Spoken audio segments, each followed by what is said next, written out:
నమస్కారం, నా పేరు బాల. బీసీఎన్ న్యూస్ కి స్వాగతం. ముందుగా ముఖ్యాంశాలు. ఉభయ గోదావరి జిల్లాలో అమరజీవి జలధార ప్రాజెక్టుకు శంకుస్థాపన చేసిన deputy CM Pawan Kalyan. Water grid ప్రాజెక్టుల కోసం ప్రభుత్వం 7,910 కోట్లు ఖర్చు చేస్తుందని వెల్లడి. శాసనసభకు వెళ్లి ప్రశ్నించలేని జగన్ ఇవాళ లోక్ భవన్ ముందు పచ్చి అబద్దాలు మాట్లాడుతున్నారు. మాజీ మంత్రి దేవినేని ఉమా ఆగ్రహం. చంద్రబాబు మార్కు దోపిడీకి మెడికల్ కాలేజీల ప్రైవేటీకరణ నిదర్శనం. తీవ్ర స్థాయిలో విమర్శలు గుప్పించిన మాజీ మంత్రి విడుదల రజని. 66% ప్రజలు కాంగ్రెస్ తోనే ఉన్నారని రేవంత్ రెడ్డి చెప్పారన్న కేటీఆర్. అదే నిజమైతే 10 మంది ఎమ్మెల్యేలతో రాజీనామా చేయించి ఉప ఎన్నికలకు రావాలని సవాల్. మహనీయులకు, గొప్ప నాయకులకు కులాలను అంటగడితే మనం ఎప్పటికీ భారతీయులుగా ఎదగలేమని, కేవలం కులాల సమూహంగానే మిగిలిపోతామని ఉప ముఖ్యమంత్రి పవన్ కళ్యాణ్ అన్నారు. ఉభయ గోదావరి జిల్లాల ప్రజలకు సురక్షిత తాగునీరు అందించేందుకు 3,050 కోట్ల వ్యయంతో చేపడుతున్న అమరజీవి జలధార ప్రాజెక్టు పనులకు ఆయన శంకుస్థాపన చేశారు. ఈ సందర్భంగా పవన్ మాట్లాడుతూ అంబేద్కర్, గాంధీ, పొట్టి శ్రీరాములు వంటి వారు అందరి కోసం ఆలోచించిన గొప్పవారని, వారిని కులాలకు అతీతంగా చూడాలని సూచించారు. రాష్ట్ర వ్యాప్తంగా 5 జిల్లాల్లో అమరజీవి జలధార వాటర్ గ్రిడ్ ప్రాజెక్టుల కోసం ప్రభుత్వం 7,910 కోట్లు ఖర్చు చేస్తుందని తెలియజేశారు. ఈ ప్రాజెక్టుకు అమరజీవి అని పేరు పెట్టడానికి బలమైన కారణం ఉందని వివరించారు. తెలుగు వారంతా ఏకం కావాలని ముఖ్యమంత్రి పదవిని త్యాగం చేసిన బూర్గుల రామకృష్ణారావు, తెలుగువారి ఆత్మగౌరవం కోసం ప్రాణాలు అర్పించిన అమరజీవి పొట్టి శ్రీరాములు తనకు ఎంతో ఇష్టమైన నాయకులని, వారి త్యాగాలను స్మరించుకుంటూనే ఈ పథకానికి ఆ పేరు పెట్టినట్లు స్పష్టం చేశారు. అమరజీవి జలద్వార ద్వారా చేపట్టిన వాటర్ గ్రిడ్ ప్రాజెక్ట్స్ నిర్మాణం కోసం రాష్ట్ర వ్యాప్తంగా 5 జిల్లాల పరిధిలో 7,910 కోట్ల రూపాయలని ఖర్చు పెడతా ఉన్నాం.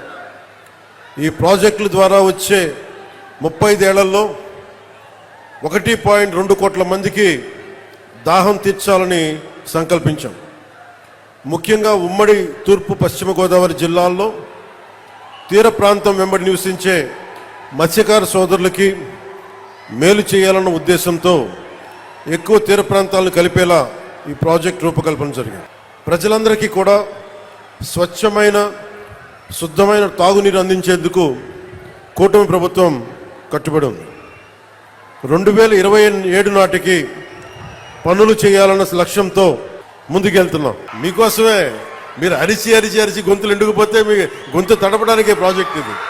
2018లో నేను భీమవరం వెళ్ళి 2000 వరుసగా తిరుగుతున్నప్పుడు భీమవరంకి వెళ్తే మన నాయకర్ గారే ఉన్నారు. వెళ్ళి ఆయన ఎక్కడో కూర్చోబెడితే నీళ్ళు ఇస్తే పసుపు పచ్చకున్నాయి బాత్రూంలో. అవి వడకట్టుకొని తాగాలంట. నా తల తిరిగిపోయింది. నాకు భూగర్భ జలాలు కలుషితం అయిపోయినాయి. ఒకవైపు నిండు నది గోదావరమ్మ పారడం ఏంటి, ఆర్థర్ కాటన్ కట్టిన బ్రిడ్జిలు ఉండి అన్నీ ఉండి ఈ ఆక్వా పొల్యూషన్కి మొత్తం భూగర్భ జలాలు కలుషితం అయిపోయినాయి అంటే నవ్వాలా ఏడవాలా నాకు అర్థం కాల. 7,900 తోటి మనం ఈ ప్రారంభిస్తున్నది నిజంగా మనకి నీళ్లు కలుషితం కాకుండా ఉండుంటే ఎన్నిటికి ఉపయోగించేవాళ్ళో మీకు తెలియదు. మీ పిల్లల భవిష్యత్తుకి, మీ కాలేజీలకి, మీకు ఏదైనా స్కిల్ డెవలప్మెంట్. కానీ నీళ్లు కలుషితం అయిపోయి in the name of development, in the name of commerce ఉన్న ప్రకృతి వనరులను చంపేసుకొని మనం ఈ రోజున వీటి ఖర్చు పెడుతుంటే బరువు హృదయంతో చెప్తున్నాను, చాలా బాధేస్తుంది. నా కోసం కాదు, మనందరి కోసం. ఏదైతే పూర్వం ఉభయ గోదావరి జిల్లాలు ఉన్నాయో, ఉభయ గోదావరి జిల్లాలకు సంబంధించి దాహార్తిని తీర్చేటువంటి ఒక అద్భుతమైనటువంటి కార్యక్రమానికి ఇవాళ పెరవల్లో శ్రీకారం చుట్టడం జరిగింది అనేటువంటి విషయాన్ని సంతోషంగా మనందరం కూడా స్వీకరించాల్సినటువంటి అవసరం ఉంది. మిత్రులారా, పెద్ద ఎత్తున నీరు అందుబాటులో ఉన్నప్పటికీ ఏదైతే రక్షిత మంచినీరు లేనటువంటి పరిస్థితి మన ప్రాంతంలో ఉన్నది, ఏదైతే ఆక్వా కల్చర్ కారణంగా నీరు కలుషితమైన ఉన్నది పెద్ద ఎత్తున ఈ ప్రాంతంలో అనేక సంవత్సరాలుగా మంచినీటి కోసం పరితపిస్తున్నటువంటి ప్రాంతం ఇది. అంటే అటువంటి ప్రాంతంలో ఈవేళ పెద్ద ఎత్తున దాదాపు 3,050 కోట్లతో ఇవాళ ఒక శుద్ధి చేసినటువంటి నీటిని గ్రామీణ ప్రాంతాల్లో గ్రామాలకు ఇంటింటికి అందించేటువంటి ఒక బృహత్తరమైనటువంటి కార్యక్రమానికి ఇవాళ పవర్ స్టార్ పవన్ కళ్యాణ్ గారి నేతృత్వంలో శ్రీకారం చుట్టబడతా ఉంది మిత్రులారా. ఏదైతే కేంద్ర ప్రభుత్వం నరేంద్ర మోడీ గారి ఆధ్వర్యంలో ప్రవేశపెట్టినటువంటి పథకం జల జీవన్ మిషన్ పథకం కింద దేశంలో అన్ని గ్రామాల్లో ప్రజల యొక్క దాహార్తిని తీర్చి ఇంటింటికి కుళాయి నీరు ఇవ్వాలనేటువంటి ఒక ఆలోచన దేశంలో పెద్ద ఎత్తున ఈ కార్యక్రమం అమలైనప్పటికీ కూడా దురదృష్టవశాత్తు ఆంధ్ర రాష్ట్రంలో ఈ పథకం అమలుకు నోచుకోలేదు గత 5 సంవత్సరాల్లో అనేటువంటి విషయాన్ని సందర్భంగా మీ అందరికీ కూడా తెలియజేస్తున్నాను మిత్రులు.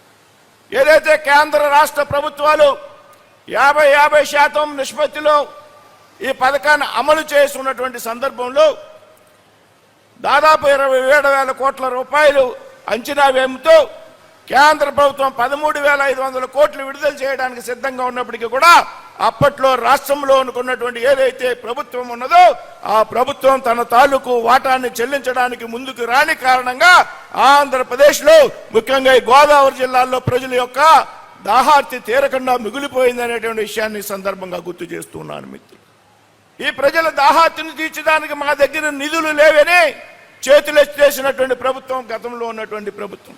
దాహార్తిని చేర్చడానికి డబ్బులు లేవు కానీ సొంతంగా డిస్టిలరీలు నెలకొల్పి పెద్ద ఎత్తున మద్యం సరఫరా చేస్తున్నాం, తాగండి చావండి అనే విధంగా గతంలో ఉన్నటువంటి రాష్ట్ర ప్రభుత్వం వ్యవహారం చేసింది అనేటువంటి విషయాన్ని సందర్భంగా గుర్తు చేస్తుంది.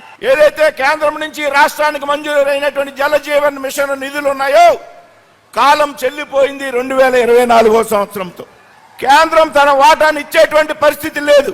అయితే ఎవరైతే రాష్ట్ర ఉప ముఖ్యమంత్రి పంచాయతీరాజ్ గ్రామీణ శాఖ మంత్రిగా ఉన్నారో వారి యొక్క కృషి, చంద్రబాబు నాయుడు గారి యొక్క కృషి కారణంగా ప్రధానమంత్రి నరేంద్ర మోడీ గారిని కలవడం ద్వారా మా రాష్ట్రంలో జల జీవనం మిషన్ మీరు ఇచ్చినటువంటి నిధులు గతంలో ఉన్నటువంటి ప్రభుత్వం ఉపయోగించలేదు, మాకు మరింత గడువు కావాలి, మరింత సమయం కావాలి అని ప్రధానమంత్రి గారిని కోరిన మీదట ఆంధ్రప్రదేశ్ రాష్ట్రానికి కేవలం పవన్ కళ్యాణ్ గారి కారణంగా 2028 వరకు కూడా సమయం ఇస్తూ రాబోయేటువంటి 2 సంవత్సరాల్లో మీ పథకాన్ని పూర్తి చేసుకోండి కేంద్రం అనుమతి ఇచ్చింది అంటే దాని కృషి ఎవరు అంటే పవన్ కళ్యాణ్ గారు అనేటువంటి చెప్పడంలో ఏమాత్రం కూడా అనుమానం లేదు.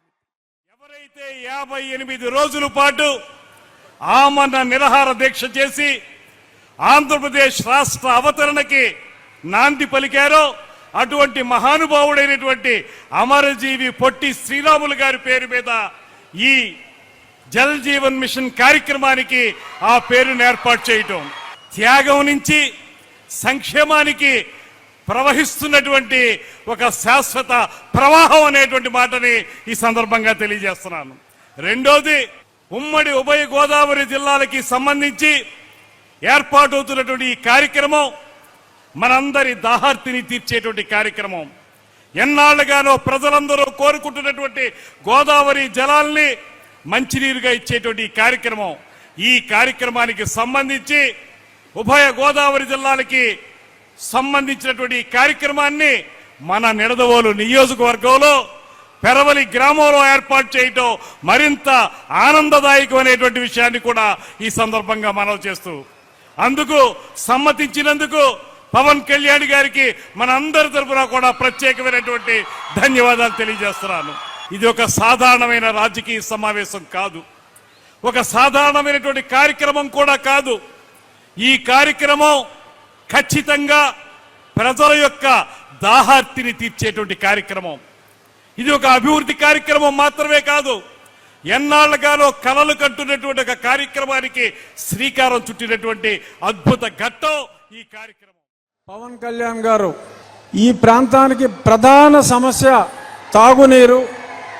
ఈ తాగునీటి సమస్య మీద ప్రత్యేకంగా దృష్టి సారించి 2 సంవత్సరాల్లో పూర్తయ్యే విధంగా ఇంటింటికి హర్ ఘర్ జల్ అనే కేంద్ర ప్రభుత్వ కార్యక్రమాన్ని 50-50 భాగస్వామ్యంలో నిధుల కొరత కాస్తో కోస్తో ఉన్నప్పటికీ కూడా ప్రజలందరికీ ఇచ్చిన మాట ప్రకారం తాగునీరు అందివ్వాలనే ఒక పవిత్ర ఆశయంతో ఈ కార్యక్రమానికి త్యాగశీలి పొట్టి శ్రీరాములు గారి పేరు మీద ఈ మంచి ఆలోచన కూడా ఆయనకే వ్యక్తిగతంగా వచ్చిన ఆలోచనని నేను భావిస్తున్నా. ఎందుకంటే చరిత్ర మర్చిపోయిన డొక్కా సీతమ్మ గారిని కానీ ఇంకా దామోదరం సంజయ్ గారు, వీరందరినీ కూడా తిరిగి జనబాహుల్యంలో ప్రజలందరూ గుర్తుంచుకునేలాగా ఎవరికి వాళ్ళు వాళ్ళ పేరే, వాళ్ళ తండ్రి గారి పేరే పెట్టుకోవాలనుకునే ఈ రోజుల్లో